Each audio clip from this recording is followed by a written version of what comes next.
Communities में आपके लिए मौके कहां पर बनेंगे ये समझ लेते हैं। हमारे साथ जुड़ गए हैं टेक्निकल एनालिस्ट भूपेश शर्मा। भूपेश जी गुड मॉर्निंग, बहुत शुक्रिया आपका समय देने के लिए। भूपेश जी पहले गोल्ड सिल्वर की बातचीत कर लेते हैं। बताइए सोने चांदी में आप क्या ट्रेड की सलाह देंगे? जी नमस्कार सर। अगर गोल्ड और सिल्वर की बात करें तो गोल्ड और सिल्वर में बीते कल सिल्वर में एक अच्छा प्रेशर देखने को मिला, वहीं गोल्ड के बाजार ने फिर से सिल्वर को आउट परफॉर्म किया। मुझे लगता है कि सिल्वर में एक बार जो कल लो बने हैं उसका बॉटम बन चुका है, तो सिल्वर में मेरी आज एक कॉन्ट्रेरी बाय सलाह रहेगी। 1,09,000 के आसपास, 1,88,000 के आसपास कहीं भी बाजार मिलता है तो इसमें खरीदारी करनी चाहिए। 1,83,000 का स्टॉप लॉस लगाकर 1,97,000 और 10,100 के टारगेट संभावित रहेंगे इसमें। वहीं गोल्ड की बात करी जाए तो गोल्ड में भी मेरा विचार पॉजिटिव रहेगा। उसके पीछे दो प्रमुख कारण रहेंगे। पहला, जो अनिश्चित बनी हुई है या जो टैरिफ के कहीं ज्यादा कहीं कम टैरिफ लग रहा है और उसके कारण जो अनिश्चितता बनी हुई है उसके कारण गोल्ड में भी मुझे नहीं लगता कि कोई बड़ी गिरावट आएगी। परंतु इसके पैरेलली एक छोटा सा ड्रॉबैक गोल्ड के प्राइसेस में देखने को मिल सकता है। वो उसके पीछे मेन कारण डॉलर इंडेक्स का प्राइस हो सकता है, क्योंकि डॉलर इंडेक्स में अब लगभग बाजार 3 अंकों में ट्रेड कर रहा है, अभी 3 अंकों के ऊपर ट्रेड कर रहा है, तो उसका सीधा सीधा इनवर्स कोरिलेशन इफेक्ट हमें वहां देखने को मिलता है गोल्ड सिल्वर के प्राइसेस में। परंतु फिर भी यहाँ गोल्ड में खरीदारी की सलाह रहेगी। 98,600 के आसपास खरीदारी करें, 98,400 का स्टॉप लॉस लगाएं, 98,900 99,050 का लक्ष्य संभावित रहेगा। जी सर।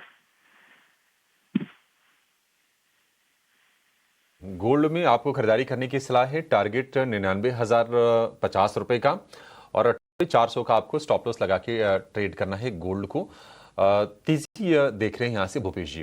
भूपेश जी क्रूड में हमने देखा कि 2-3 सत्र की लगातार तेजी हुई, $73 के ऊपर के प्राइसेस निकले और कल थोड़ा सा पॉज हल्का सा आया है। 72 साढ़े 72 के आसपास के भाव हैं इंटरनेशनल मार्केट में, यानी कि ब्रेंट के।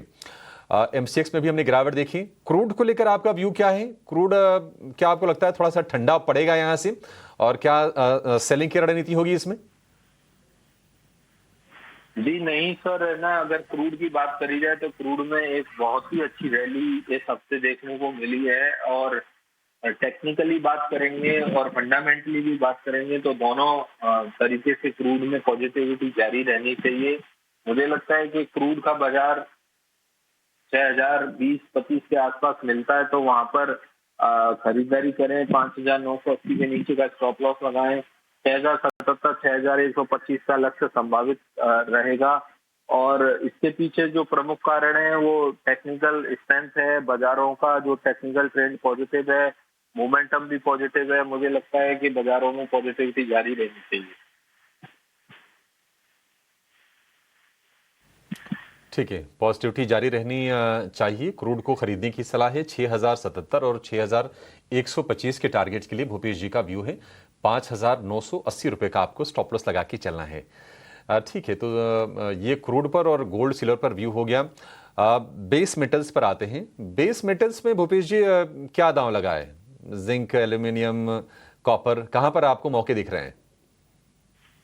जी, बेस मेटल्स में बीते कल एक अच्छी गिरावट कॉपर के भाव में देखने को मिली थी। मुझे लगता है कि ये जो गिरावट आई है इसको संभलने में अभी समय लगेगा, इसलिए बेस मेटल्स में कॉपर की बात करें विशेषकर तो कॉपर में मुझे बिकवाली करनी समझ आती है।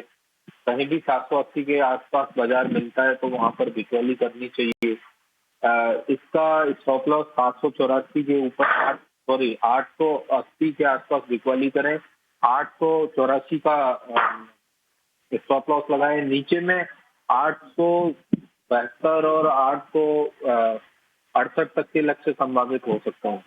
और वहीं अगर अदर बेस मेटल्स की बात करें तो अदर बेस मेटल्स में जिंक और एल्युमिनियम, ये दोनों बाजारों में भी अभी जब तक स्थिरता नहीं आती तब तक खरीदारी और बिकवाली दोनों से दूरी बनानी चाहिए।